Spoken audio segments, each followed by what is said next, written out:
Now, let's solve our conceptual problems. So, find the midpoint of the line segment with endpoints -2, -1, and -8, 6. So, first thing to do, if you are not yet sure with our formula, or you cannot yet memorize that, so first thing is to label each given x1, y1, x2, y2, and then the next thing to do is, of course, apply our midpoint formula, wherein xm is equal to x1 plus x2 divided by 2, which is equal to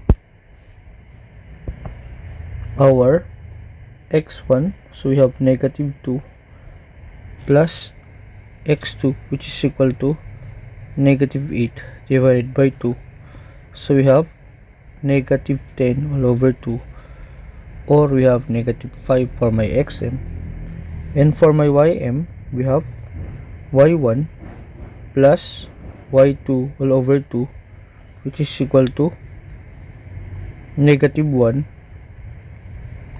plus 6 all over 2, which is equal to 5 all over 2, or 5 halves.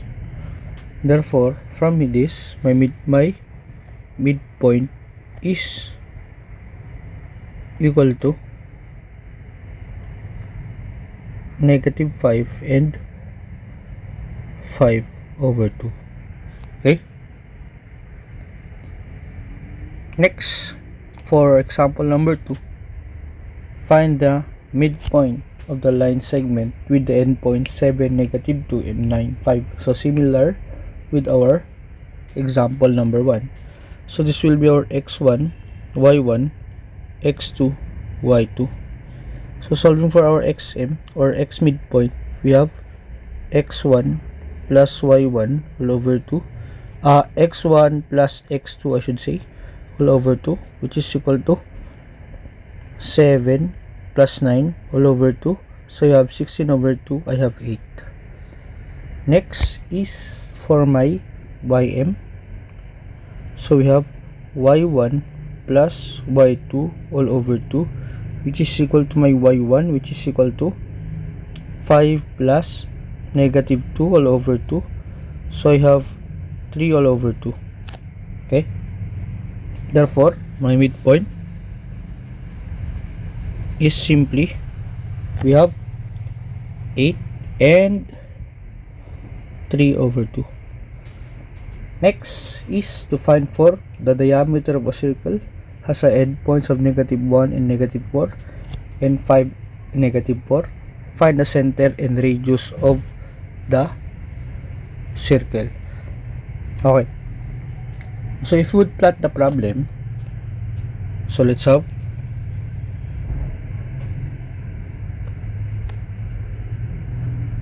-1 and -4. So I will plot it here. -1, 1, 2, 3, 4. Okay, so I will need a bigger space, so I will try this, or I will use this space. So I have -1 and -4. So let's say this will be my -1, 1, 2, 3, 4. Let this be my -4, and 5, 4. So we have 1, 2, 3, 4, 5. So let this be my 5, 4. 5, -4. So 5, -4, and -1, -4. Okay, so from that, this will be my, so you can see this must be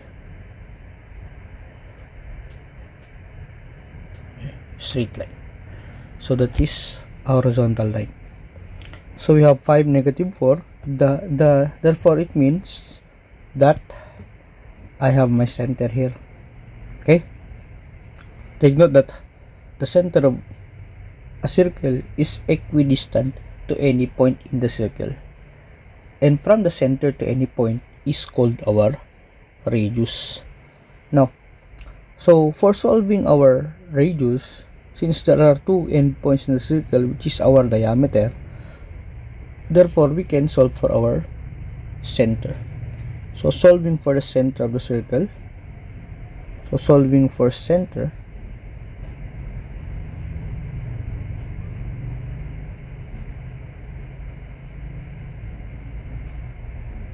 let's have, of course I will label my x1 y1, x2 y2. So xm is equal to x1 plus x2 all over 2, which is equal to my x1 is -1 plus my x2, which is 5 divided by 2. So we'll have 4 all over 2 is positive 2. And for my ym, I have y1 plus y2.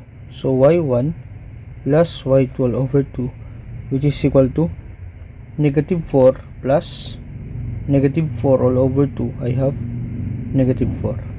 So therefore my midpoint is equal to 2, -4. So from that, let us find for our 2, -4. So this is our 2, -4.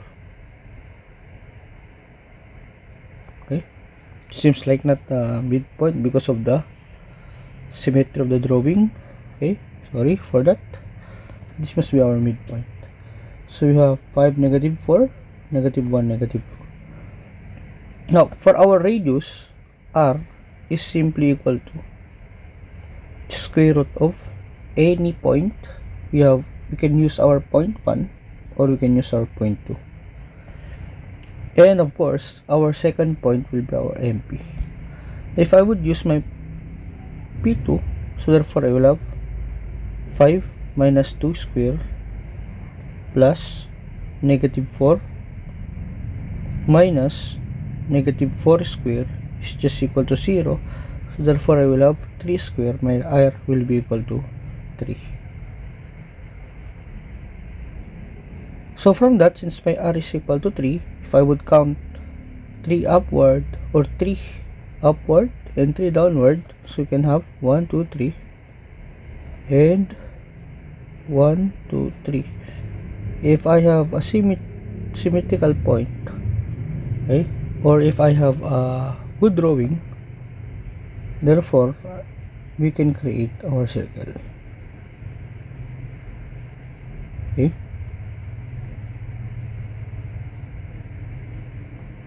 take note that any point from circle or from the circle to any point of the circle is equal or has a distance or its distance is equal. Next problem, we have the line segment connecting x6 and 9y is bisected by the point 7, 3. Find the values of x and y. So the keyword here is bisected, meaning we have, or it is, okay, it is or it is intercepted into half or exactly in the middle at 90 degrees. Okay, so the line segment connecting x6 and 9y is bisected by the point 7, 3. Find the values of x and y. Since this is just a point, so therefore let's try to graph it. So we have 7, 3, 1, 2, 3, 4, 5, 6, 7, 1, 2, 3. So this is our point 7, 3, and we have a point in the line or in the line segment which is x6. So x 6, 1, 2, 3, 4, 5, 6. So meaning at a value of x at x6, so this is 6x. The meaning of this line here, horizontal line, is any value of x. Okay, and 9y, so you have 9y, 7, 8, 9, so you have 9y, So this will be our 0.9y. So any value of 9 or any value of y. Okay. Now, take note that 7, 3 is bisecting this line segment.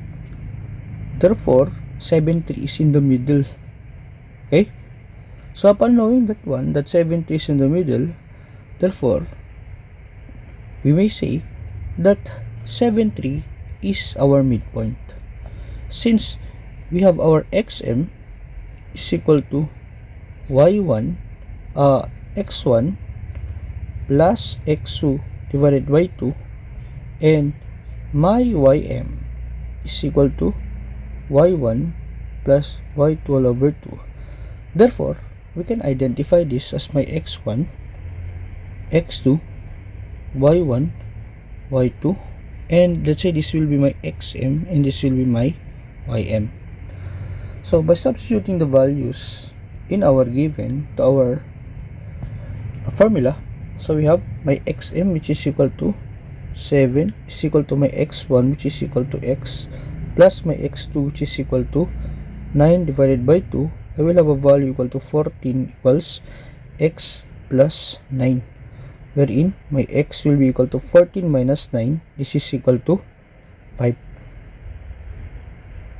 And for my ym, for my y, so we have my ym which is equal to 3. So 3 is equal to y1 which is equal to 6 plus y all over 2. As you can see, I will have 2 multiplied by 3 is 6 is equal to 6 plus y. So y is equal to 0. So therefore, the points will be 5, 6 and 9, 0. Meaning, if I would connect my 9, 0 here, so 9, 0, and my 5, 6, so 1, 2, 3, 4, 5. I can create a straight line wherein my 7, 3 is my center. Okay.